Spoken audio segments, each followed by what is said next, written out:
Hey everyone, welcome to 22 Games 20 Minute. Welcome to Autumn 20. Autumn 22 here. Welcome to 20 Games 20 Minutes. Alright, so there's this thing going on for Steam called Next Fest, where basically there are a bunch of demos, and I thought this could be a. So hi. If you saw this video's thumbnail and looked closely, you probably noticed that this video is actually 53 minutes and not 20. Yeah, my bad. You see, 20 Games 20 Minutes was my original concept for this video. Turns out I had grossly misjudged how long the average video game demo is, and guess who also didn't realize how difficult it is to make substantial commentary on anything in a single minute? Yeah, it was me. I'm sure you can see that now. Cool thing to do where we get a bunch of these, because most of my videos are like one game, 1 hour, so I thought we could do it a bit different and do 20 games, 20 games, 20 minutes, because I have 20 to 24 games, I can't remember, and we're gonna play them all. This is a really dumb decision since I've been collecting a bunch of games on Steam the past year or so when they're on steep sale 100% free, or when I get gifted them, so I really should be playing those, but whatever. These are free for limited time, so we're gonna check them out. Anyways, sorry for the delay. I really wanted to have a video out by now, but my last one got 2 dislikes, and it's taken me a lot of effort to cope with that over the past month, but I thankfully think I'm over it now. At least until someone has a 3rd dislike. Anyways, Next Fest is going to be over by the time this video's out, but I will still be naming all these games so you can check them out if you'd like. You know, it's nice to support emerging and independent creators. God knows we need all the support we can get. Especially game developers. Jesus, we're already a minute in. Alright, so this first one's just called Repeater. Immediately we're off to a good start since it's an arena shooter and we as a species are in dire need of more of these. As for the gameplay, it's actually quite simple. You play with up to 6 players, everybody has a railgun, and whoever has killed the most other players by the end of the round wins. But there's more to this game than that. As the title subtly hints at, all the arenas repeat indefinitely. So think less 1v1 rats instagib and more like Manifold Garden if it were an arena shooter. I'll admit that this mechanic was quite fun to play around with, and I'm quite impressed with how smoothly it works. And I will also note that I may have accidentally shot a repeated version of myself a few times, which is still very funny to me after all this time playing. So I was like, and then I went to the settings and I saw this button and I pressed it, and then while before I was like, now I was like, oh. Now, while I'm mostly convinced this game was made to flex on Ultra Kill's development team that had to seemingly delay the rest of the game for a year to code in this exact mechanic, it is unique. Now, I do have 2 issues with this game. The first is that a lot of these maps are quite open and the gameplay can really end up with people just repeatedly trying to shoot each other while falling in an infinite loop. The second is that I don't really feel that the looping and wall climbing mechanics really go along too well with the gunplay at all. Everyone has one gun that just kills the other player if you click on them, which doesn't really bode well with the other mechanics. You look at a lot of different arena shooters and they thrive on their unique arsenals and weapons that differ from one another, and I honestly think the gravity shifting mechanics would be much more interesting with different gunplay. The railguns take away a lot of strategy and positioning since you can just click someone no matter where they are to kill them instantly, you know, like you're swatting flies on your skin with a hunting rifle. It doesn't matter which way you're facing or where you're attacking from when you get flicked to and killed in a second, so personally I think it'd work better with something a little bit slower and more in-depth. Weapons like rocket launchers or grenade launchers or other things that rely on physics or projectiles would open up the gameplay a lot.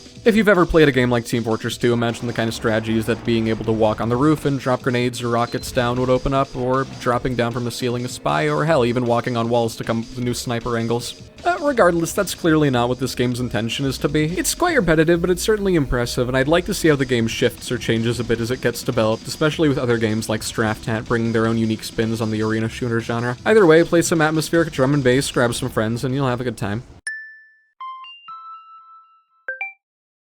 Alright, I really did not know what I was going into with this. There was an intro with a lot of beeping, and you go, ooh, the visuals are nice, and it's not really clear what's going on in the slightest. So then you finish the cutscene and you say, that was cool. You get a little 3-line summary stating the plot, and while not as memorable or striking as Ultra Kills, you know, it gets the job done. And then the game started. And I died a bunch, without even making any progress. It was honestly quite demoralizing. I had no idea what I was doing, let alone an idea on what I was doing wrong. I thought, wow, this game is insanely difficult, but it turns out I didn't notice the boost dodge button. Whoops. That'd be like trying to play Dark Souls without the dodge roll. Anyways, I started getting the hang of the dodge mechanic, and I was thinking, wow, this game is insanely difficult! Regardless, I wanted to give this demo a chance. Let me get straight to the point with this one. The aesthetics are absolutely fantastic. Oh my god, the enemy designs, the heads-up display, the sounds, it's incredible, and what's on display here is fantastic, even if I'm not the target audience or the kind to actually, you know, beat it. but man is it brutal. Nonetheless, even while getting my ass handed to me, I was really enjoying it. It's a fantastic experience in every way you'd expect it to be, but it's things like the aesthetics and sound design that make me want to yell about it from the rooftops, despite the fact that I couldn't even beat the second level after an hour of gameplay, and I've played some hard games. Not even Ultra Kill feels as intense as this, but god is it worth it. Just do yourself a favor and check this one out. I can't convey how cool I thought this game was in a 1 minute time frame. The sound effects, the visual design, the atmosphere, the feel of the game in general. Just listen for a few seconds.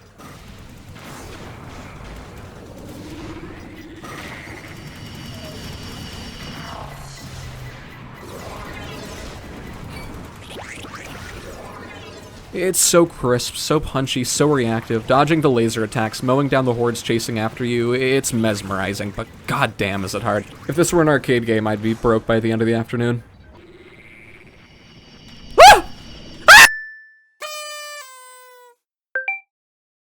Okay, so this one's pretty interesting. Getting the obvious out of the way, the art direction is quite nice, and you can tell a lot of effort and care went into this game's visuals and presentation. There are hand-drawn segments for cutscenes and exposition, it's colorful, the areas all look clean, the environments are really pretty, and I generally call it quite a good-looking game. The game starts with what sounds like a child who is then revealed to actually be a child and not someone with a childlike voice, giving you some exposition about demons and spirits and all that. Then the gameplay just kind of starts out in a training scenario that, in a twist nobody could predict, gets ransacked by demons. Now, the first thing I noticed is that the jumping and air dashing felt a little bit janky, but I kinda just dismissed that as it's not the game's main focus. However, the combat itself is really good. You've got your dodges, your special moves, your parries, you know, because every game needs a good parry, and generally quite a good repertoire of moves. The flow of the combat is great, and taking on a bunch of enemies at once, switching targets using your special moves, and generally styling on the demons is a great time. However, as shamelessly uncultured as it may sound, some sort of translated or easy to understand variant of the style meter would be great, since I'm really having a hard time understanding what it means, save for when it's a crying face. Now for the issues. Good god is this game rough around the edges. Controller prompts don't display correctly, walking gets interrupted frequently, the camera works poorly, and the logbook straight up doesn't work with the controller despite the fact that that is the preferred method of input for the game. The platforming segments are extraordinarily rough and feel very janky, so I was actually right for being put off by the wonky controls at the start. Haha, nice one, me. Hell, I even switched to keyboard and mouse and the movement stopped being funky and the camera worked fine. Overall, it has the foundations of a game that is extremely fun, but it's just so rough around the edges at this point. The visuals are great, the animations are pretty smooth, there are a fair amount of funny lines that pop up in the script, and the two main characters seem to have a decent enough dynamic that could make them likable over the course of the game. But as a whole, it can be really frustrating at times. If you've played Fury before, you'll see some inspirations like bullet hell segments, a mix of gun and swordplay, although the gun is simplified, and even mouth movements that don't look good for cutscenes, although the boss AI could use a little tweaking. As they seem to like repeating the same few moves over and over again, it's clear that the team working on this cares about it, and I genuinely believe that this could be a great title, but the controls and some of the movement really needs tweaking before it's ready for sale. Although I am deducting 50 points for the panty shot at the end of the boss fight, though. We're not actually doing point scoring here, so that doesn't really matter, but just know that I'm disappointed in you. Side note, on one hand, full voice acting is pretty sweet, and I like it when games have it, but on the other hand, having to listen to an overly exaggerated anime-ified child for a majority of the game is a little bit grating. So yeah, it's quite rough right now, but I'd love to play a full release version with most of the issues ironed out.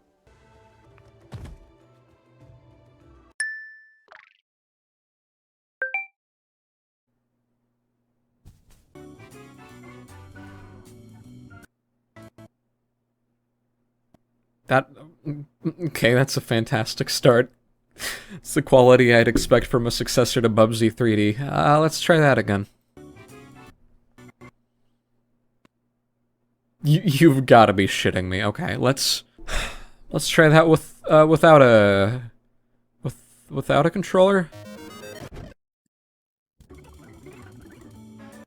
Oh my god, Atari, if this is the joke, if the joke is that the game crashes every time, congrats, it's very funny. This time I'm not gonna skip any of the intro segments.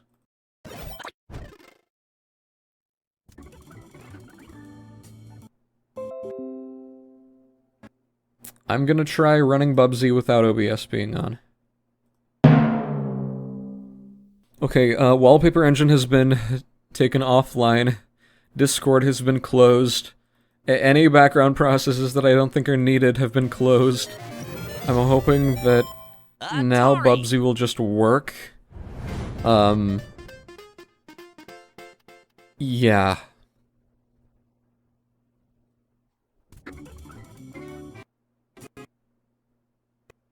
You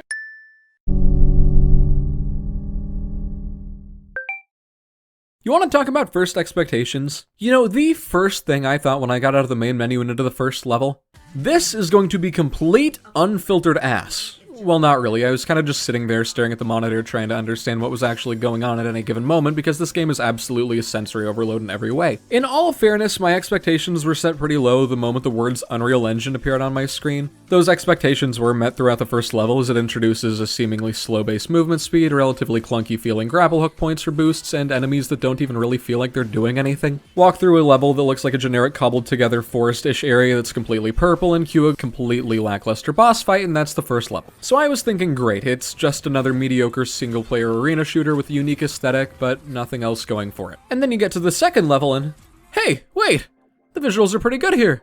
And there's another weapon introduced that's quite fun to use, and there are more enemies, and the arenas get better, you get more movement abilities, and you get an insta-kill move, and the parry gets introduced, and it actually ends up being a really solid game. You know, once you figure things out and the game starts letting loose with the enemies and really gives you a lot of space to fly around in it, it's absolutely fantastic. Genuinely incredibly fun. I do have some gripes, like how the visual clarity isn't the best, or how the SMG weapon is kind of completely useless unless you're right up against the enemies, which made the shotgun pretty much my go-to for 90% of the combat encounters in the game where there weren't explosives to toss around with a magic wand, but yeah. I honestly really liked it. The first level is a bad introduction. The gameplay from then on is awesome. The movement in this game is about momentum, your damage, your health regeneration, your points, they're all tied to it, but the flow, oh my god does this game have a flow. This is what my recorded audio notes for the demo looked like. Lots of talking at the start with the confusion and the questionable intro and all, and then it's all quiet from there on out because I am in the zone and oh my god does it get good. And here are my last 2 recorded notes. that was really good, wait. What the heck? I thought this was just, I just played it. I got through the first level and I thought this was going to be like a mediocre Unreal Engine 5 game with an interesting aesthetic. No, that's good! What? That's really good! I think that speaks for itself. The plot isn't good at all, though. The dialogue isn't great either. Not even in the Neon White way, where there's even really anything going for it in terms of humor or uniqueness, to be fair. But it's unapologetically itself, and I respect that. From the visuals to the music that's honestly really fitting, or the feature where you can customize all your guns and arms by changing the color and putting leopard print or lizard skin on them, or by putting ribbons on your hot pink shotgun and shark plushies on your SMG barrel so that they spin around a bunch when you shoot. No, I'm not kidding. This game is actually really good. It has some issues, but it's unique and genuinely fun, and I can't wait to see a bunch of angry posts from people getting filtered by the aesthetic. It also reminds me of Half-Life 2 a bit, since both games have a gun that picks up and throws props, along with the fact that they both have plot points that revolve around the protagonist being at ground zero of some sort of catastrophe, before then being put into stasis, and then emerging from the ashes into a broken world just to topple a regime a bit later. I'm gonna be completely honest, I just clicked on this one since it had an interesting title and the thumbnail was colorful and appealing to my monkey brain. This is a capital I indie. It is about as indie game as it gets. Core gameplay based around a spin on a classic yet somewhat niche game mechanic that some people love to obsess over. Check. All the characters seem to be furry or anthro. Check. Surreal atmosphere and funny dialogue to go around and find from characters in each area. Check. And you know what? I love it. The bunny hopping is kind of weird at first, primarily since it's nothing like bunny hopping as you'd expect it to be if you played games with more conventional bunny hopping like Half-Life or Quake, as it's not really based around building momentum through turns or strafing at all. It's instead focused on using the WASD keys as you would normally, utilizing your double jumps well and using your mouse to freeze moving objects and platforms. I found it kind of difficult to get the hang of at first, but man does it get fun. I was actually pretty good at this by the end, but let's not get ahead of ourselves. It starts with some exposition and I'm supposed to be paying attention to what the characters are saying, but man, I am just jamming out and listening to this music because it is that good. Here, listen for a little bit.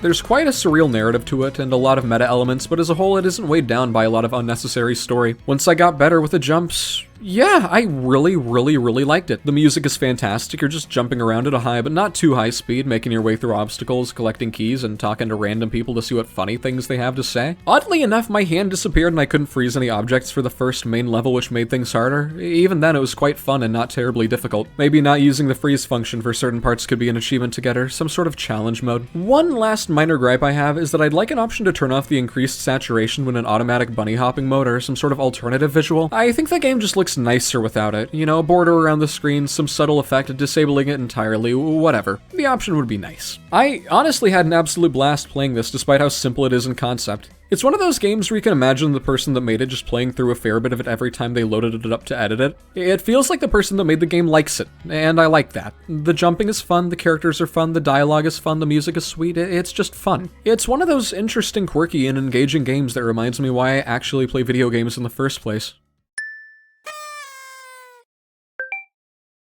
So this is an interesting one. It's a story-based rhythm game with some life simulator and stat management elements to go along with it. I'm not actually going to be talking about the rhythm game much because first off, wow, that's really boring, and I'm not actually too familiar with the genre at all, as weird as it may sound to say that. There's only really one series I've ever touched, so it's not like I'll be able to make any meaningful or interesting comments on the gameplay here on a technical level. I will say that, at least as someone not insanely into the genre, I found the rhythm game itself very fun to play. It's flashy, there are a lot of nice sounds, the colors are pretty, and it's quite forgiving in terms of timing and scoring, which is nice to someone like me.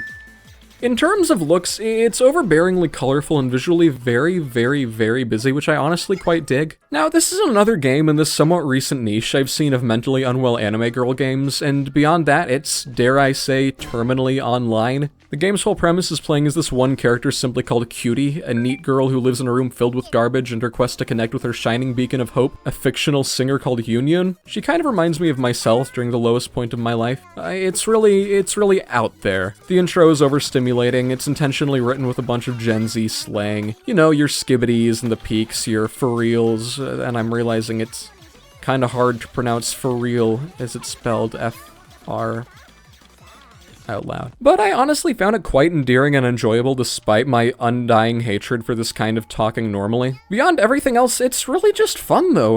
Really, as someone who is always at his happiest during the peaks of his delusion, I can really resonate with this protagonist quite a bit, and I'm loving the representation here. Though this game does make the lifestyle look a bit more fun than it is. Whether I was actually playing the songs, looking around the protagonist's bedroom for CDs and Dakimakuras, messing around on the desktop by dragging things around, and texting my absent mother to bring over energy drinks and ramen cups, or making shitposts, I was always having a good time. You know, it's one of those games that's just fun to exist in. It's a bit much at the start, and I thought it was going to be absolutely not my thing, but I found it to be quite fun and engaging. There's also a mechanic where you have to tab out of the anime girl stuff on your computer and look at things like boats or cat videos whenever your mother enters the room, which is a great feature I think more games should have. I'm honestly quite interested in seeing what the rest of this game might be like, as there are a lot of mechanics that are introduced but not really available in the demo, and because I'd like to see where the plot moves forward. Although I will say that this game is definitely for a specific kind of person, and it's entirely possible it won't bode well with you at all, so do be aware of that. Side note, if anyone watching this video lives like this, please reach out to me. I would love to do some sort of interview or case study on you, and we could probably make some killer YouTube videos together. I'm gonna get straight to the point. This game is really fun. You're moving around really fast, getting your combo up high, hitting the enemies alongside a bunch of really punchy sound effects. It's a good time. I'd say it has some similarities to Wario Land and some other games that take after it, but it doesn't really feel like you're forced into playing a certain way. The three protagonists are also all playable characters with their own differences, but they weren't too distinct when I played. I think Mary's stronger. Anna seems to have more airtime or control over her jumps. Maybe Fenneca can do a dash jump and crawl quickly? I'm not sure. The controls are tight, you have a fair amount of staple platformer moves like the charge jump and the ground slam, plus mid-air attacks that function as mid-air jumps when you time them right. The level design is nice, and it's honestly not too difficult to run around and do well despite how fast everything's flying by. There isn't much for story in terms of the demo, but it basically follows the three protagonists as they chase treasure. I mean, no explanation is really given, as getting treasure and money is a pretty universal goal among lots of people. The three protagonists are all pretty unique in terms of writing and how they talk, but there's not much to really witness because, as I said earlier, it's a demo. I do have a few minor gripes though, but they're pretty small. The first is that these red charger enemies seem to go as far back as they possibly can when they charge, meaning you'll lose out on the combo from them if you miss them because there's no point chasing after them with how fast they move. And the second is that I feel like the background layer scrolling behind the characters moves, for me at least, way too quickly. It was honestly really disorienting at the start and can make it quite a bit harder to make out what's actually going on, especially due to the game's speed. Lastly, not really an objective flaw as much as an observation, a lot of the character designs feel overly sexual and it's kind of off-putting. Why is the main protagonist wearing Calvin Klein underwear and nothing else? Why is there a giantess snake that you have to feed? Is this a normal game feature? Am I just projecting? Please tell me I'm not projecting. Well, I get that this game isn't your typical E-for-everyone Nintendo imitator. I mean, one of the first few lines of the game has shit in it, but there's something about it that just feels a a little out of place to me compared to what I'd normally expect. Maybe I was just a sheltered child, I don't know. Anyways, the game as a whole is very fun so far, and I like the level based around giving the snake lady a burger. I had a blast with it, but I think my vision went blurry and I started to feel dehydrated about after 10 minutes of gameplay, so I might be a little bit too weak for it. Now, as easy as it would be to say this game is just one of those games where you run around in circles and things die, that would be quite demeaning. It's a game in the vein of titles like Vampire Survivors and the entire subgenre of games surrounding its release and the time after it, but I actually really liked this demo. It might seem a bit shallow at first, but there's a lot more to it than there seems to be at the surface. The list of perks and weapons might seem small at first, but there's a nice amount of strategy that goes into upgrades due to the game's systems of attack types and elements. Going for different builds is actually really fun, and there's a decent bit of a variety, even if the core mechanics are simple and the pool of items isn't terribly large in the demo. However, some more unique upgrades and perks would be nice, as you find a lot of them pretty quickly. However, this is remedied by some roguelike mechanics where you can unlock new items and permanent stat upgrades as some forms of progression. And as odd as it is to praise a game for this, in 2025, I really like the PlayStation 1/PSX aesthetics. It's a massively overdone trend right now, sure, but this game actually makes really good usage of it. The heads-up display, the menus, the enemies, the weapon designs, hell, even the font choice all go together really well. The older console look is executed so well, it actually feels weird to be seeing this game in full HD at 1080p 60 frames a second. So cheers to you for actually pulling it off in a market where most people make games that look nothing like what they claim to be or just slap some effects over their game and use it as a marketing point. And of course, this one does have ambient jungle as well. It's neat, but either there are only 4 songs in this game or they're just really repetitive, and some specific boss music would be cool as it starts to get really repetitive very quickly. Aside from that minor gripe, God, the audio in this game is just fantastic. I mean, the sound effects are all delightfully lo-fi and pleasing to listen to. You're blowing up these dozens of blue things, but the audio is about as good to the ears as a gentle rain on a September afternoon. Really, most of my complaints with this game are minor quality of life things. For one, it would be nice if the dodge recharge were more noticeable. A sound effect for it, or the ability to move the bar near the center of the screen would be pretty cool. There are some other minor changes that would be nice, like critical attack text being a different color than the normal text as opposed to having an exclamation mark at the end, since it's hard to tell which attacks are criticals in the heat of battle. More visual variety to distinguish between enemy types would also be nice, and it would be neat for the health pickup to have some sort of function if you pick them up while at full health. Maybe like a little bit of overheal that goes away over time or something so it doesn't feel pointless. Lastly, I'd like to see the other levels potentially have some variance in gameplay, like bridges to cross, choke points, or really just some layout changes to keep them fresh. But honestly, I loved it. It seemed a bit flat at first, but the gameplay is just a blast, and I got sucked into it pretty quickly. I went in not expecting much, but I was pretty enthralled by the end of my time with it. It's really good, and I was honestly very shocked by how much fun it ended up being. Also, thank you for the options to disable auto-aim and manually aim as well. I don't feel like I'm playing the game otherwise, and this makes it so much more fun than it would be otherwise. Every time I did the pocket circuit minigame in Yakuza 0, I held down a trigger because it felt wrong to have such a major action be tied to not pressing anything. Hey, another game with cool robots. While I haven't played any, I've been seeing quite a few of them recently, and I'm honestly loving it. Seriously, why don't people make more of these? They're badass! The urge to pilot a massive robot that flies around at insane speeds while shooting rockets at everything and slashing up other robots with a sword that's the size of a camper van is a basic human desire. Sadly, this is not one of those games. The plot is quite basic. You have a dad that's 40 billion in debt, there's some uprising, and it's either an AI uprising, or people uprising against the AI, and you're a schoolgirl that built a robot that needs to kill other things now, I guess. As for the gameplay, it's generally quite sluggish. I mean, sure, the effects are there, but it doesn't feel terribly satisfying to play. You know, as ironic as it is to say this about a game where you pilot a homemade kill robot, it's just so clunky and slow. At the very least, there seems to be some room for customization with the weapon modules you get, so maybe those feel better to use. The sound effects are also pretty weird. Some of them are pretty crisp, but others feel really fuzzy and low quality. It's really odd. Half of them just feel like sounds I've already heard elsewhere, too. Either they're all from a stock sound effect repository, because I swear the walking sound effect is playing the door closing sound effect from Half-Life 1, which I know was used from a sample disc.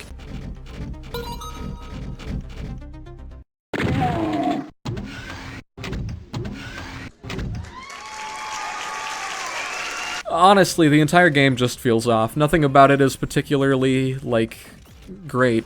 And you have the nagging feeling in the back of your head that 90% of what you're playing wasn't even made by humans. I mean, the music is pretty out of place and not fitting at all, and the writing is just weird. Really, all of it is funky. Like, I know the store page doesn't say that generative AI was used to make the game, but I can't really think of any human that would write musical on the entrance of a club in a drawing they're making, along with making the rest of the letters terribly squiggled and hard to read? Like, Vetsio? Vetsia, what does that even mean? I looked it up and all I got were definitions for veto, or a marketing service. I mean, the second level doesn't even really tell you what to do. You just go to this marked area while a bunch of seemingly endless spawning fodder enemies swarm you. And one of my personal favorite features, pausing the game freezes all the enemies in place for like 2 seconds after you go out of the menu. Meaning that I could just keep pausing and then unpausing the game repeatedly and walk to the objective without any of them waking up and attacking me? And what's even more confusing is that all this comes after a section where the protagonist says she's gonna go get kimchi with her father? So maybe the two of them just wanted to go out, but then he remembered he was 40 billion in debt, so his daughter decided to go out and kill more things? I don't know, man. The entire thing feels remarkably disjointed and kind of carelessly slapped together. There's an idea, but this ain't it, Chief. If you just wanted to slap this together for a quick buck with a bunch of AI assets, fuck off and let the other people showcasing their actual passion projects take over this event. If this is the result of an entire team and years of work on this game when it's at a near-release state, God have mercy on your souls. Okay, I promise I wasn't explicitly going out and looking for robot games. I didn't even realize I downloaded this many. I swear this wasn't intentional. Thankfully though, this one kicks ass and is really, really fun. And I hate to say this because you already know how I feel about quite vain and reductive comparisons, but I definitely get some Ultra Kill inspiration from this, guys! But I'm not going to compare to that because Ultra Kill is pretty goddamn fantastic in practically every way by virtue of having really talented team members and also just adding whatever they thought would be cool to the game and it's somehow sticking together miraculously. But if I were to compare this to Ultra Kill in a moronic and reductive way, I'd say that it's kind of like a T for teen Ultra Kill written by an 11-year-old whose favorite fictional character of all time is Shadow the Hedgehog, with a plot that disregards most of the symbolism and artistry of a lot of Ultra Kill's designs and structure, and with a larger focus on melee and enemy juggling. But that would be a stupid comparison to even think about in the first place. And believe it or not, I think this demo is absolutely fantastic. It's just the moronic good reductive comparisons to someone's pretty much second favorite game of all time makes other things seem mediocre in comparison. Now, yes, the writing is not it's not good. We're talking Marvel tier, he's right behind me, isn't he? Dialogue throughout the entire game. The cynical robot side character is also the cynical robot main character, and they'll frequently make snarky comments just so you can out-snark the other one through every room. What's really odd is how the dialogue and writing switches from completely insufferable to so bad it's good to genuinely really funny to absolutely atrocious. Where's the moron that wrote this? I hope he's homeless because I'm gonna break his nose with my fist. In the span of like 3 seconds. On repeat for the entire game. It kind of reminds me of the dialogue I wrote for the finale of Clone Crisis, and I do not mean that as a compliment, despite how much of an artistic mastermind I am when it comes to dialogue and script writing. So yeah, don't take the plot too seriously. As much as it's groan-inducing at times, I really like this. Looking at my script, it just says Sidekick's voice. I forgot to even write his name in when looking at the footage. I really like his voice, and I'd overall say it contributes a lot to the aesthetics, as campy as it is. Now, it's a lot more melee-focused than an Ultra Kill. In Ultra Kill, you have 2 fists. You can punch and parry with one, and the other one can also punch, but can create a shockwave. In Rebel Engine, there are actually melee combos. You've got grabs, you've got pummeling, you've got dash attacks. It's kind of an inverse of weapons in Ultra Kill, where in here, the guns are the accents and used to set up elaborate combos, while the melee is the prime factor that decides how you play. Ammo is quite limited. Switching is actually necessary, as you only get ammo back when you go from one gun to the next, and you will be switching them a lot. Not just for style, but because they're the sauce on the combat pizza. And I honestly really liked it. Any game that lets you pick up common enemies and throw them across the room repeatedly, or smack them up into the air, throw them against a wall, then grab them after they rebound and slam them into the ground at Mach 7 is going to be great. And I would love to spend some time talking about all the game mechanics, because there are a lot, like hacking enemies or grabbing them and using their guns against other enemies, or its own implementation of the style meter, but I know that's not really the most entertaining part about this video, so I'll focus on other things. Like the environments. Wow, they're pretty neat. Or the visual style. Wow, it's unique. Or the music, it's funky. A minor gripe is that the music, while quite good, is reactive and will jump from one segment of the song to the next as you progress. The issue with this is that these sections aren't terribly long and can repeat a lot, especially for longer fights or if you have to retry after multiple failed attempts. But the gameplay, oh man, the gameplay. Uppercut a guy into the air, blast him twice with the shotgun, put 3 dozen sticky bombs on him, grab him, toss him into a crowd and watch everyone explode. Ah! It's so good, man. It's so good. This game is just begging for some obsessive players that are the unmedicated ADHD type, or the kinds that get sexual gratification from watching Devil May Cry combo videos on YouTube. And the demo is an hour and a half long, not even like an hour and a half of gameplay of an arena mode. No, Literally just an hour and a half of the campaign going straight through all the levels. Play it. Oh my god, play it. Make a discussion post saying what you liked or the things you didn't like or bugs or what you'd like to see before the game's finalized, because these people are making something spicy. And you know, I do find it kind of funny that Ultra Kill's development has been going on long enough at this stage to the point where games inspired by it are releasing before it. But show these guys some love. I prefer the soulless robots at the end of the barrel, not the ones making the game in the first place.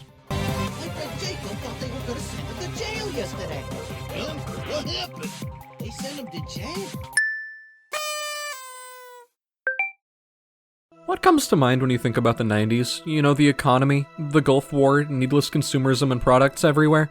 I wouldn't really know. I wasn't alive during this quite frankly seemingly horrifying period of human history. But to me, my mind goes to FPS games. You know, you got your Doom 2s, your Quakes, your Half-Lifes, your Bloods, your Unreal Tournaments. That is where my mind goes. And while I can't say that KLOSTYN brings me back to that time I never knew, I can say it absolutely nails most of the things that made so many games from that era incredibly fun, down to the campy voice acting, pre-rendered opening scenes, incredibly punchy weapons, and fast-paced, overly violent combat. I mean, seriously, people's heads just go flying in this game. It's crazy. The installer wasn't kidding when it said the game included brutal gore effects. Now, I'm definitely a sucker for 90s-inspired visuals, and I quite like the Mayan-looking aesthetic and the way it's infused with the sci-fi bases, the enemies, and even the enemy compounds that make you feel like you're walking through a hangar-sized industrial freezer. And there are a lot of nice touches, like the way the levels go from fighting through temples to avoiding death off the edge of a cliff, or maybe even aligning some ancient stone rings to open secret gates. But beyond all else, it is the game feel that is absolutely incredible. The sounds, the way enemies react to getting hit the shotgun, oh my god, the shotgun. I think I remember someone at one point saying that FPS games like this being good hinges around whether or not the shotgun is good, and this game's shotgun absolutely passes that test. And props to the developer for tweaking around the numbers enough so that the primary fire still kills certain enemies in one shot, meaning it's not completely obsolete compared to the alternate fire. And the enemies, while basic in the demo, are still good foes to fight.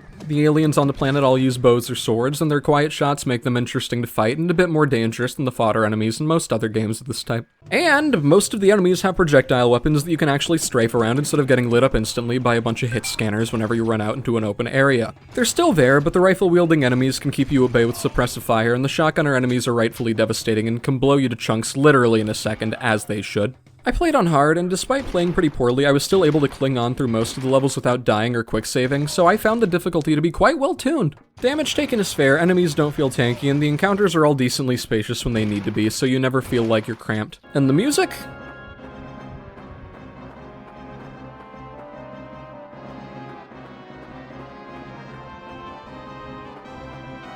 Absolutely fitting for what it's going for. With a lot of games in this style, it can kind of feel like they're imitators as opposed to their own unique creations, but I definitely get the feel that KLOSTYN is much, much more than an imitation of something else, and I think that's only gonna get clearer as the game comes out fully. I want to use a bit more footage of this game, so here's a compilation of some random bits I enjoyed.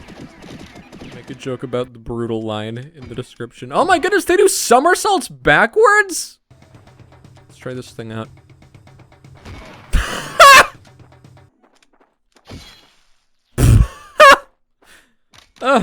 Okay, wow. That is really over the top. What? Huh? What? They climb? Old Pirate in the Sea, Charlie in the Human Factory. They're way too aggressive. It's like they're being controlled by pirates. Ah! Okay. Oh my god. Poor guy. Please note that when I say absolutely check this out, I still mean it as very high praise. I've just been using it a lot since these are some very, very good demos. You know, I really can't think of what to say for this game. The easiest thing to do would just be to say that it's like a fever dream, which is true. So there are bears, I mean you're a bear, there's honey, you can summon hundreds of bears and watch them walk around, you can use bombs to break blocks. There are these things called hazes and they make your screen blurry, I guess. It's a sandbox game, but you don't need to use a grid or place down individual blocks. I honestly didn't get too much into the gameplay as I was kind of mostly just walking around with my mouth open, confusedly staring at the screen. VOIMA is a very pretty game too. I placed down a bunch of mirrors and then used scissors to cut them up and made some sort of fractal looking thing. I don't know what was up with that, but that was neat. And there are universes? You can create new universes? I'm not sure what that's for yet. You can mod the game in real time without any outside tools, and I don't know. I just wandered around the game's various maps in awe. As for gameplay, I don't really know what there is now. You can go into a survival mode with health or just go flying around invincible and place stuff with infinite blocks. Like I said, I never figured out the building tools as I was just exploring. And this game is just baffling. Why are there floating mouths that just say the game's name? Why are there bears? Why are there bears that only appear at certain angles? And I don't know, just play it. Please play it. It's like a fictional game from a weird dream I had got manifested into reality. I can't vouch for the creative tools yet, but there are already some highly impressive creations in the game. You know, just boot it up, create some things, be confused, go somewhere else, find more things, and get even more confused. I kept placing down portals and entering other worlds. I found this forest with all this weird lighting and bears having a party. I looked to the ocean and there's more bears there. I'm back in the tree trunk. There are still more of them. I am at the top of a megastructure. Another bear. It's always bears. They're everywhere. I have no idea. Just play it. Be clueless like me and wander around in confusion. It's an experience that doesn't even feel real, and these kinds of things normally only happen when you have a fever of 102. So, I'm quite a big fan of Ultimate Chicken Horse. It's an absolutely fantastic game, and I've had lots of good times playing it in the past. So, needless to say, I was pretty excited to hear a successor was coming out. There were a couple demos before, but I sadly missed out on them, although here I am playing it anyways, and we can fit into this video, which is pretty sweet, actually. So, it still has the components of Ultimate Chicken Horse. You get blocks and traps, you place them down to fill the level, and then you run through while hoping that everybody else dies, but you live. Cool. But that just doesn't feel like it's present here. Ultimate Chicken Horse was tight. The best thing about it was creating these crazy courses and using your precise movement to maneuver around them, and that's not really a thing here. The movement feels too floaty and momentum-based to seem like there's much potential for it in terms of skill or the scenarios you can make it through. You'd have so many moments where you're so gracefully making it through a course, you know, zipping around the corners, nailing the jumps, and that's just not the feeling I got from this at all. Also, what happened to the more in-depth scoring system? There are some major changes, like all rankings giving different score amounts as opposed to a flat rate and a bonus to players that are first or the sole survivor, and they're neat, but there are other things that just feel like they were taken away. What happened to trap points? Have I just missed them? I mean, you can now do tricks midair, which will send you flying off your bike if you hit anything while doing them for bonus points, but that's about it. Really, it just feels like there's much less depth. The first game had fantastic movement, and this game just doesn't scratch that same itch. I mean, sure, there are power-ups you can pick up to help, but not even that makes it feel as good as the first game. The lack of precision and movement is what really does it for me. It doesn't feel like you're actually building obstacle courses. It feels like a stripped-down version of the concept of Ultimate Chicken Horse slapped over Line Rider and given multiplayer. It feels less like you're actually building courses as much as it feels like you're throwing banana peels around someone's house and hoping they slip and fall on one of them as they walk from one end to the other while looking for their glasses. And the art style! What did they do to my boy? My beautiful chicken! What did they do to all of them? I don't know, maybe it's just a nitpick. But the music?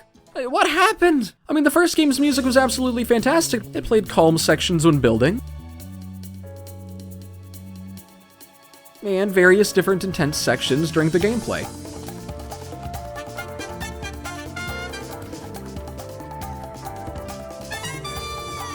And whatever, just listen for a little bit. Now there's just one track that plays constantly and like, listen to this. This is something I'd hear in the background of an ad for an amusement park that's falling under. Seriously, I could have slipped this into Clone Crisis and everybody would have thought it was a mediocre royalty-free song off freesound.org. And they don't even use the Ultimate Chicken Horse motif. I mean, you boot up the first game and this is what you hear.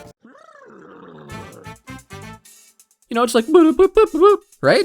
And then here you go to this song and oh, boop boop boop boop. It's everywhere and here and that's nowhere. I don't know. I'm just gonna hope this is a placeholder track or something. So yeah, overall, it's not fantastic. It feels more like a mediocre Flash game or prototype for the first despite the new features. So much of what made the first game great doesn't feel present here and the rest just feels like Ultimate Chicken Horse's mechanics slapped onto a different game. Look folks, I love Ultimate Chicken Horse, but this is not there yet. This one is interesting. It's another FPS, sure, but it's very far away from everything else we've covered here. It's retro, but not in the jagged, blocky, and precise way that KLOSTYN is. It harkens back to a long-forgotten age, most likely sometime between the release of Half-Life and the creation of Facebook. It feels like one of those early 2000s shooters that isn't really too tightly designed, where you have a bunch of weapons that all have their uses, and there are just loads of insane enemy types to use them on. I mean, in the demo level alone, you have your standard shotgunners and riflemen. There's like really large-breasted aliens in latex suits that shoot at you with rocket launcher arms, drones, suiciders, these wizard guys that shoot purple orbs at you, and spider mechs? It feels like a relic of a time when studios seemed to be a lot more willing to make outlandish and non-serious games full of whatever they thought would be fun, no matter how wild or nonsensical it may have been. The demo level is large and open, and you're wandering through some massive outdoor sections, some industrial sites, walking along pipes. It doesn't really feel like the level design was a priority, but I still liked it. I thought the gameplay was a little off-feeling at first. The movement's really fast, you have a downright dangerously fast slide, your jumps are a little bit floaty, and mouse movement might be a little bit odd, but it still feels good? Really good? The enemy designs, the arsenal, the movement, they're all integral parts, for me at least, to what makes Zortch 2 fit into this niche type of FPS game that I really haven't played anything like in a long time. It's rough, but in a nice way. Kinda like staying up really late and downloading maps off Game Banana just for the hell of it. It still plays quite well, it's still really fun to run around in, and it's unique and novel. Really, there's so much thrown together here. It doesn't really feel like an intricately designed game as much as a collage of the creator's wants. I mean, you can carry around 50 sticks of dynamite, 30 rockets, 100 shotgun shells, and 500 rounds for the assault rifle. In the demo alone, you've already found 2 explosive launchers, a trip mine blaster, and dynamite, and I really like it. There are a bunch of random mechanics, like the vending machines, the physics props you can toss around, the odd heads-up display, and graphics that look very convincingly old. It's a really specific style we don't see anymore. It feels like a budget title from a small studio you'd find at a bargain store. That's not to imply that it isn't good, because I really liked it. It just has that niche older title energy to it. And interestingly enough, I went through this game's store page and apparently it's even made with a custom engine. If the creator's right, it should run on pretty low-end computers as well, so check it out! It's quite fun and I'd love to see more games go for this specific style. You wanna know the first thing I wrote down preemptively before opening this game? Wow, we sure do have a lot of arena shooters in here. Guess who was wrong? Guess who had no idea what this game was?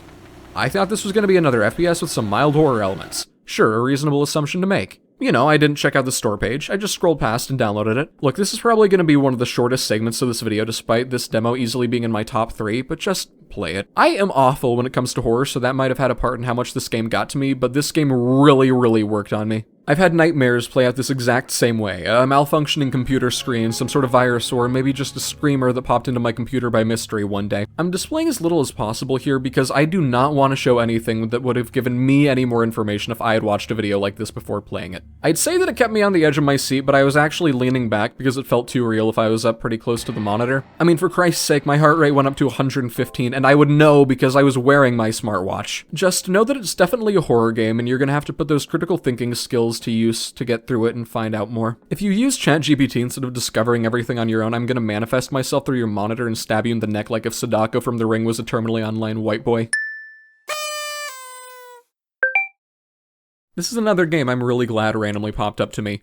No reviews, only 4 discussion posts on its forums, and only a single non-bot curator on Steam has mentioned it, although they seem to be a surveyor of furry erotica and most likely just went to the game's store page because it has Bunny Girl in the title before summarizing its gameplay and posting it as an informational review. Truly a 5-follower worthy account. Hopefully my coverage will be a little bit more helpful. Now, to start off, I know the phrase story-rich psychological horror JRPG about self-care sounds like the most indie game concept for anything ever to most, and that's kinda what drew me into it in the first place. I mean, I really don't have any experience in any of those genres in the slightest. So basically, you're this robot called Bunny Girl. You're stuck in this massive lab, you're surrounded by other broken robots, and you need to get out. That's the basic premise. I'll admit that I went into this really expecting to like it. I'm not sure what exactly it was that drew me in, but it seemed cool, it just stuck out to me. Maybe it was the interesting premise, the simplistic and minimal art style, or the fact that it was so unlike any other game I'd ever really played before. And you know what? I did like it. It does a lot with a little. There are some basic puzzles, a few NPCs to interact with, a fair amount of world building, and most importantly, a bunch of random objects to interact with and read descriptions of. Maybe it stuck out to me because I can't think about my eyesight or go out to eat dinner at a place I've never been before without sobbing, and I guess stories with vulnerable protagonists are just comforting to me regardless of how different the circumstances are.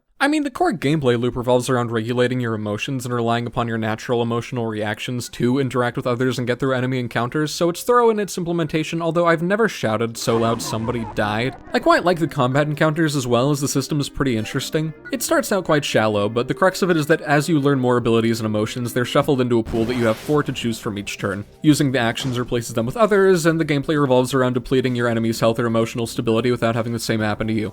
It's a cool system, and having to simultaneously defeat enemies while regulating your own stats is a neat mechanic. I'm glad I randomly found this because I really liked it. It does have some flaws, like immediately trying to be emotional before even really setting up characters or doing much to metaphorically stun you before delivering what's supposed to be an emotional punch to the face. With that being said, I still did get sad at some points. The atmosphere is quite dense despite its limited visuals, and the music is also quite good at establishing the game's tone. Like a lot of the games covered here, I think it's fantastic, but I definitely know it's not something for the average video game player. I don't even know if it's even really appealing to other indie game fanatics such as myself. Either way, despite not being something with mass appeal, I really enjoyed its mix of macabre humor, world building, and the gameplay it's all factored into. So even though I know it's not for everyone, I'm still insisting that you absolutely check this one out. You know, this one stood out to me due to its art style. I just hovered over it, viewed the screenshots that were being rotated through, thought, yeah, that looks pretty neat, and downloaded it. You see, that's the cool thing about demos. You just keep downloading them as long as they're up. Not even ice cream shops will let you enter, try 20 different samples, and then leave without buying anything, because trust me, I have tried. Regardless, something that I've come to realize about myself over the very short time span in which I've been playing all these games is that I really like 3D platformers! Besides, the concept of a 3D Metroidvania intrigued me. You get practically no story setup besides the fact that you're looking for someone in the demon world. Cool. Now, here's one of my first thoughts. God damn, is this game dark! I get that hell is generally supposed to have an oppressive and unpleasant atmosphere, but I'm supposed to be in Demon Land, not just Red Silent Hill. Besides, wouldn't seeing more of hell at any given time just mean more suffering for the souls that have to comprehend it? That kind of unfortunate awareness is the same logic by which we say the smartest individuals are depressed or why we hire other people to do our taxes for us. Anyways, right now this game is just a bit flat. Not too much, I mean, but part of it's feel a little empty. However, what's there is quite nice. The running and jumping is all good, and any game that features rail grinding as a core mechanic is getting bonus points, but you already know I don't do bonus points, so this just serves as a way of verbally praising the creator. But that's kind of all this is so far. You run, you jump, you grind rails, you slash enemies. Even then you only have a 3-hit combo and a jumping attack. Now, this is a Metroidvania, so of course you're gonna feel a little weak and have to deal with a limited moveset at the start. But really, all I was doing was just running around, jumping, and collecting gems. I didn't feel like I was in an open area, nor did I really feel like I was anywhere at all. Having such a limited field of vision and a complete lack of a map in this current version is a weird feeling for a game of this genre. And more visual variety would be nice. I get that they're going for the classic flesh hell look, but distinct locations are always neat. Then again, this is Area 1. I'm assuming the rest of the areas have their own unique themes, but I just haven't seen them yet. The store screenshots seem to show a fair amount of detail, so I have a good feeling about that. One last thing, the music is quite repetitive. I played the demo for 50 minutes and there were 3 tracks in it total. A relatively short-sounding exploration loop, a song that plays whenever there are large enemy encounters, and then the boss track. I do enjoy the kind of bit crushed fuzzy sound the soundtrack has going on for it, though. The boss track, though, it's not really fitting at all. It sounds like demented circus music, and then it switches to barnyard-ass banjo for the second half. It's a bit odd. As a whole, I really liked this game. The attacks feel punchy, jumping around is fun, grinding rails is especially fun, the characters seem neat, and the game itself has a lot of personality. I think a lot of the issues I had with it are with the typical woes of early game Metroidvanias, so I'm looking forward to seeing more of this, and I'll definitely be checking it out later. Even my gripe of the game being extremely dark is remedied by the first boss dropping an item that lets you see more, so I can't complain about that either.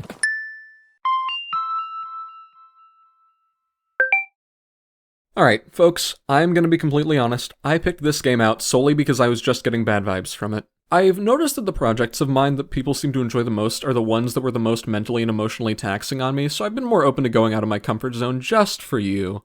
Anyways, I've been on the internet long enough to know what is psychological horror and what is fetish material for people that fantasize about getting drugged and kidnapped by an anime girl who then goes on to handcuff them and drink their blood, and this does not strike me as psychological horror. At least not primarily, but it did make me feel genuinely uneasy, so I do have to give it some points for that. Maybe it's the cutesy art style and the bubbly music contrasted with everything else that makes it feel so weird, or maybe it's just the fact that any piece of media that depicts the player getting drugged, bound, and rolling dice in a raped game to get away with their life is gonna make people somewhat uncomfortable. Right, this is a gambling roguelike. You could call it something like fetishistic Japanese Balatro, but that's still quite reductive. I wouldn't know, I've never played Balatro. I'm a hack fraud. 90% of the things I say are just me repeating other people's opinions. I have no thoughts of my own. The closest thing I think I've ever played to this is Luck Be a Landlord, which isn't terribly similar at all, actually. Much like other gambling games of this sort, it's all about beating the score threshold to make it to the next tier and continue the game. Unlike Balatro, every time you cash out a dice roll, an anime girl drinks your blood, and you have to make it to the next tier before losing your pulse. Wonderful. But the music is quite nice though, which helps a bit. You've got a lot of the genre staples, you know, the shop you visit each finished tier, your store and dice rerolls, your perks, and specific die you can add to your repertoire to build up your strategy and make more points. I played 2 runs and won the second. Now, a lot of people were saying that this game was rigged. And to be fair, the game opens with text saying that since only the first 3 days of 7 are available in the demo, they purposefully made it much more difficult. And I guess that they just decided the easiest way to do that was to tweak the numbers a bit. The gameplay honestly seems quite solid, but I've only played it for half an hour or so I wouldn't know about long-term replayability. I mean, it's a fine game. I just question how much of a market there is here in the first place, since the people, you know, into it might not like the gameplay. And since the people that are a fan of the genre might not be too cool with the whole, you know, abduction, serial killer mind games angle of it. So whatever. I'd really like to not die anytime soon so I can make more YouTube videos, but if it were to happen, I guess getting all my blood drank by a hot anime girl certainly wouldn't be the worst way to go. Definitely better than something boring like shellfish poisoning.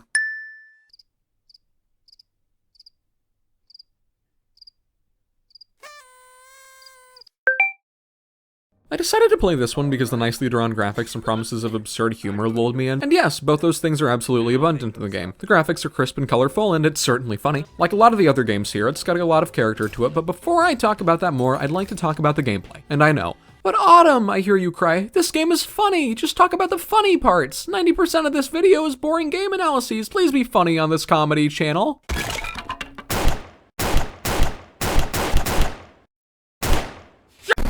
So bad. Yes, we're using that bit. I promise we'll do more funny stuff, okay? Once I talk about the gameplay. It's only gonna take a minute, I swear. Not that that person would care though, since I just shot them 7 times. Now, there are a lot of camera-based games, but this one incorporates it into a platformer in a really fun way. Basically, you have to photograph these myths. The myths that in the game title are already established as 100% true, so it's a bit weird you need to photograph them when the narration itself declares them real, but whatever. You get money for taking photos, you get more money the more myths are in a single photo, and you get even more money if enemy projectiles are in the photo. So instead of using this like an attack you'll spam frequently, it's all about waiting for that perfect moment, getting into the right spot, and making your one shot count to maximize the amount of money in the photo's quality, which is, actually kind of what photography is all about in real life.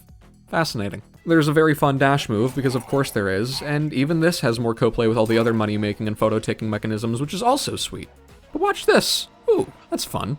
You know, sliding into slopes just sends you flying. So yeah, very fun game. It also ends with a really cool boss fight that makes great usage of the game's mechanics and doesn't just revolve around attacking weak points or waiting for shields to go down. Fantastic. Right, funny stuff. Well, first off, the dialogue is really funny. There wasn't really a way to incorporate this into the gameplay loop, so they're just a bunch of people you can talk through throughout the levels and they'll do cool things, I guess. That's neat. There's this one guy you can pay to put images from your computer on a billboard. There's an option to desaturate the game that's called Edmund McMillan, and there's... You know what, just play it. I'm not getting paid for this shit. Lastly, we have a game called Mr. Sleepy Man. The goal of the game is to go to bed. Just kidding. So, I played through the demo and I'm kind of obsessed with this now. To summarize quickly, Mr. Sleepy Man is a collectathon 3D platformer with an emphasis on going around and just causing chaos because it's fun. It also has a wholly original soundtrack courtesy of the developer. It's also kind of fitting for a last game to cover on this video. Isn't it past your bedtime? If it's not, it's because I was talking to someone else. You know who you are. Get back to studying or you're gonna end up living in your mom's basement and making dumb YouTube videos like yours truly, except you probably aren't as handsome as me.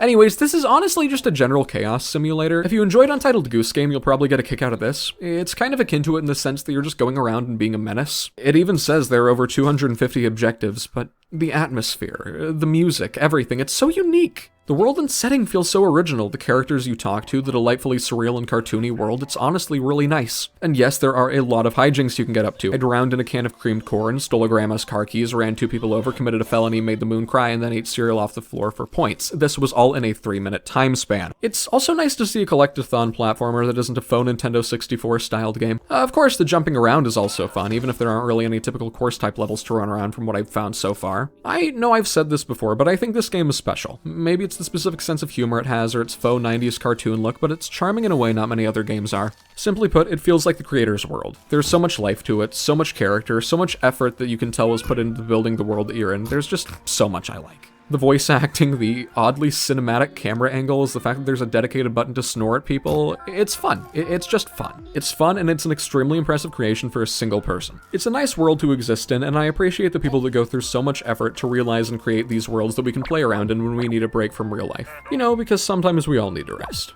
To escape, just for a little bit. And I guess in that way we're all a little bit like Mr. Sleepy Man.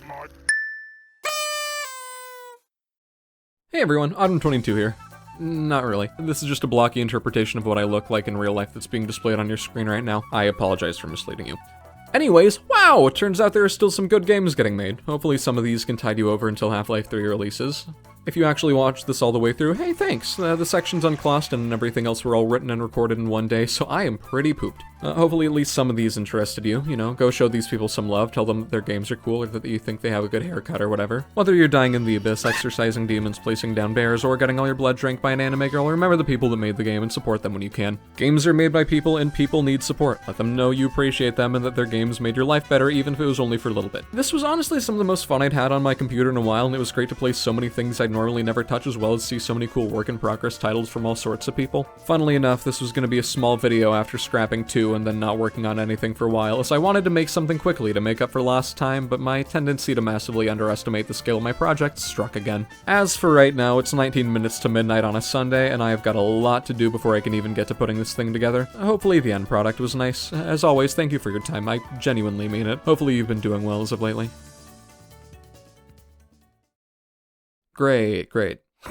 That's good to hear. I have to go to the doctor to get some mysterious lumps looked at, so I'm going through some odd things right now. Anyways, I'd like to make a lot more stuff right now, so feel free to come back if you're interested in anything else. No pressure though, I'm sure you're still busy trying to make it through day 3.